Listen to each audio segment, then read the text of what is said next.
ಸಂಚಲನ ಆಗ್ತಾ ಇದೆ ಅಂತಲೇ ಹೇಳ್ಬೋದು. ಯಾಕಂದರೆ ಇಂದು ನಡೆದ ಅಂದರೆ ದೆಹಲಿಯಲ್ಲಿ ಏನು ಒಂದು ಸಭೆ ನಡೆಯುತ್ತೆ ಇವತ್ತು ಮತ್ತು ನಾಳೆ, ಅಂದರೆ ಇಂದು ನಡೆದ ಸಭೆಯಲ್ಲಿ ಯಾವೆಲ್ಲ ವಿಚಾರಗಳು ಚರ್ಚೆ ಆಯಿತು ಅದರ ಬಗ್ಗೆ ಮಾತನಾಡಲಿಕ್ಕೆ ನಮ್ಮ ಜೊತೆ ಮಾಜಿ ಸಚಿವರಾದಂತಹ ಈಶ್ವರಪ್ಪನವರಿದ್ದಾರೆ. ಸರ್, ಈಗ ಇಂದು BJP ಸಂಪೂರ್ಣವಾಗಿ ದೆಹಲಿಗೆ BJPಯ ಎಲ್ಲ ನಾಯಕರು ಕೂಡ ಬಂದಿದ್ದರು. ಇವತ್ತಿನ ಮೀಟಿಂಗ್ನಲ್ಲಿ ಏನೆಲ್ಲ ಚರ್ಚೆಗಳಾಯಿತು? ಇಡೀ ದೇಶದ ಎಲ್ಲ ಜಿಲ್ಲೆಗಳ ಏನು ಕ್ರೀಮ್ ಆಫ್ ದಿ ಪಾರ್ಟಿ ಅಂತಾರಲ್ಲ, ಜಿಲ್ಲಾ ನಾಯಕತ್ವ, ಅದು ಇವತ್ತು ದೆಹಲಿನಲ್ಲಿ ಒಂದು ರಾಷ್ಟ್ರೀಯ ಸಮ್ಮೇಳನಕ್ಕೋಸ್ಕರ ಸೇರಿತ್ತು. ಈ ಸಮ್ಮೇಳನ ವಿಶೇಷವಾಗಿ ನಮ್ಮೆಲ್ಲರೂ ಕೂಡ, ವಿಶೇಷವಾಗಿ ಕರ್ನಾಟಕ ರಾಜ್ಯದಿಂದ ಬಂದಿರೋಂಥ ನಾವು 28 ಲೋಕಸಭಾ ಕ್ಷೇತ್ರದ ಪ್ರಮುಖ ಕಾರ್ಯಕರ್ತರು ಏನು ಬಂದಿದ್ದೀವಿ, ನಮಗೆ 28 ಕ್ಷೇತ್ರವನ್ನು ಗೆಲ್ಲೋ ದಿಕ್ಕಿನಲ್ಲಿ ಒಂದು ರೀತಿಯ ಸ್ಫೂರ್ತಿ ಪ್ರೇರಣೆ ಕೊಟ್ಟಂಥ ಒಂದು ರಾಷ್ಟ್ರೀಯ ಸಮ್ಮೇಳನ ಅಂತ ನಾವು ಅನ್ಕೋಬೋದು. ಯಾಕೆಂದ್ರೆ ಏನು ಟಾರ್ಗೆಟ್ ಕೊಟ್ಟಿದ್ದಾರೆ ಸರ್ ನಿಮಗೆ ಈ ಬಾರಿ? ನಮಗೆ ಟಾರ್ಗೆಟ್ ಕೊಡೋ ಪ್ರಶ್ನೆನೇ ಇಲ್ಲ.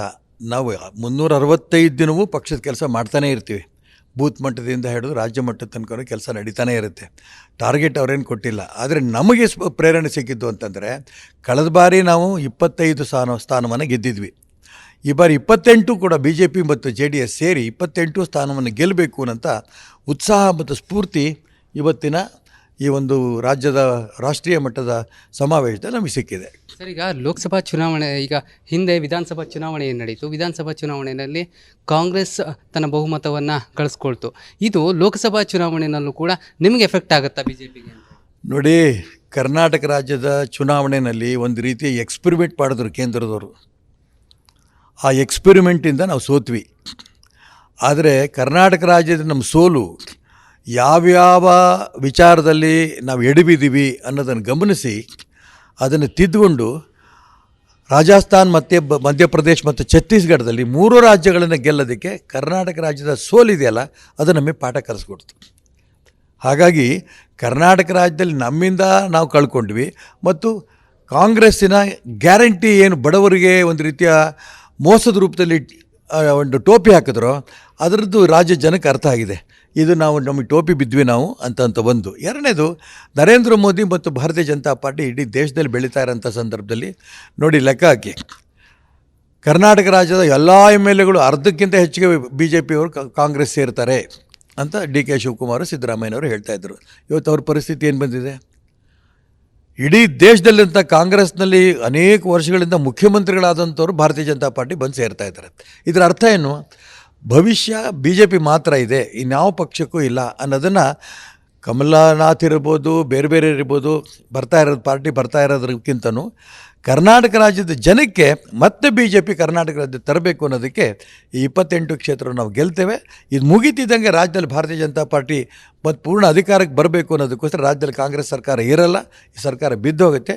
ಚುನಾವಣೆ ಬರುತ್ತೋ ಏನಾಗುತ್ತೋ ಗೊತ್ತಿಲ್ಲ, ಒಟ್ಟಾರೆ BJP ಮತ್ತೆ ಅಧಿಕಾರಕ್ಕೆ ಬರುತ್ತೆ. ಸರ್, ಈ ಬಾರಿ ದಕ್ಷಿಣ ಭಾರತಕ್ಕೆ BJP ಹೆಚ್ಚು ಒತ್ತನ್ನು ಕೊಡ್ತಾ ಇದೆ ಅನ್ನುವಂಥದ್ದು. ಹೆಚ್ಚು ಒತ್ತು ಕೊಡ್ತಾ ಇದೆ ಅನ್ನೋಂಥ ಪ್ರಶ್ನೆ ಇಲ್ಲ, ಇಡೀ ದೇಶಕ್ಕೆ ಒತ್ತು ಕೊಡ್ತಾ ಇದ್ದೀವಿ ನಾವು. ಅದೊಂದು ರಾಜ್ಯ ಇದೊಂದು ರಾಜ್ಯಕ್ಕೆ ಅಂತೆಲ್ಲ ದಕ್ಷಿಣ ಭಾರತ ಅನ್ನೋಂತಲ್ಲ. ನಾನು ಅದಕ್ಕೋಸ್ಕರ ಹೇಳ್ತೀನಲ್ಲ, ಎಲ್ಲ ರಾಜ್ಯದಲ್ಲೂ ಕೂಡ ಪಕ್ಷದ ಸಂಘಟನೆ ಬೆಳೀತಾ ಎಲ್ಲ ಕಡೆಯೂ ಕೂಡ ರಾಷ್ಟ್ರೀಯ ವಿಚಾರ, ಹಿಂದುತ್ವದ ವಿಚಾರ ಇಡೀ ದೇಶದಲ್ಲಿ ಹೆಂಗಾಗ್ತದೆ, ದಕ್ಷಿಣ ಭಾರತದಲ್ಲೂ ಅದೇ ರೀತಿ ರಾಷ್ಟ್ರೀಯ ವಿಚಾರಗಳಿಗೆ, ಹಿಂದುತ್ವದ ವಿಚಾರಗಳಿಗೆ ಹೆಚ್ಚು ಒತ್ತನ್ನು ದೇಶ ಜನ ಕೊಟ್ಟಂಗೆ ದಕ್ಷಿಣ ಭಾರತದಲ್ಲೂ ಕೊಡ್ತಾ ಇದ್ದಾರೆ. ಆ ನಂಬಿಕೆ ಮೇಲೆ ನಾನು ಹೇಳ್ತಾ ಇದ್ದೀನಿ, ಭಾರತೀಯ ಜನತಾ ಪಾರ್ಟಿಗೆ ಹೆಚ್ಚು ಸೀಟ್ ಬರುತ್ತೆ ಅಂತ.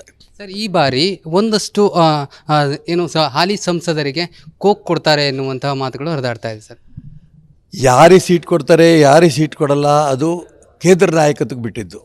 ಆ ವಿಚಾರದಲ್ಲಿ ನಾವು ತಲೆ ಕೆಡಿಸ್ಕೊಳಲ್ಲ. ನಾವು ಯಾರಿಗೇ ಸೀಟ್ ಕೊಡಲಿ, ನಮ್ಮ ರಾಜ್ಯದಲ್ಲಂತೂ 28ಕ್ಕೆ 28 ಸೀಟ್ ಗೆಲ್ಲಬೇಕು ಅನ್ನೋದಕ್ಕೋಸ್ಕರ ನಾವು ಆ ಸೀಟು ಈ ಸೀಟನ್ನು ಕೊಡಲ್ಲ. ಪಕ್ಷದ ಅಭ್ಯರ್ಥಿ ಯಾರಾಗ್ತಾರೋ ಅವರೆಲ್ಲರೂ ಗೆಲ್ಲಿಸ್ಬೇಕು ಅಂತ ಕಾರ್ಯಕರ್ತರು ತೀರ್ಮಾನ ಮಾಡಿದ್ದಾರೆ. ಜನರು ಕೂಡ ಓಟನ್ನು ಪಕ್ಷದ ಅಭ್ಯರ್ಥಿಗೆ ಕೊಡ್ತಾರೆ ವಿನಃ ಯಾವುದೇ ವ್ಯಕ್ತಿಗೆ ನೋಡಿ ಕರ್ನಾಟಕ ರಾಜ್ಯದಲ್ಲಿ ಕೊಡಲ್ಲ. Thank you sir. ಇದಿಷ್ಟು ಈಶ್ವರಪ್ಪನವರ ಮಾತಾಗಿತ್ತು. ಕ್ಯಾಮ್ರಾ ಪರ್ಸನ್ ವಿವೇಕ್ ಜೊತೆ ನಟೇಶ್ ರಾಜಣ್ಣ, ರಿಪಬ್ಲಿಕ್ ಕನ್ನಡ, ನವದೆಹಲಿ.